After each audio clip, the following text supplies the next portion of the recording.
దేవుడు ఉన్నాడని మనం ఎరగటం, ఆ దేవుడు తన రక్తంతో మనల్ని కడిగాడని నమ్మటం, కడిగిన తర్వాత కుమారులనుగా కుమార్తెలనుగా స్వీకరించాడని గ్రహించటం, అలా స్వీకరించి మనకు శత్రువు మీద, శత్రు బలమంతటి మీద అధికారం ఇచ్చాడని నమ్మటం మన బాధ్యత. ఆ అధికారాన్ని యేసయ్య ఎరుగున్నాడు కనుకనే ప్రకృతిని శాసించాడు, దయ్యాలను శాసించాడు, సైతానుని శాసించాడు. ఆ అధికారం తనకు ఇవ్వబడిందని అపోస్తలులు గుర్తించారు కనుకనే ప్రకృతిని శాసించారు, దయ్యాలను శాసించారు, రాజులను శాసించారు. గట్టిగా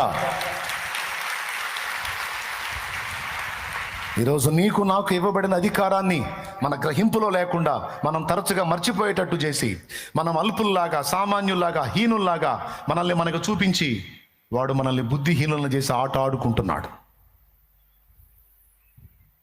ఈ విషయంలో గ్రహింపు లేకపోవటం మన తప్ప కాదా?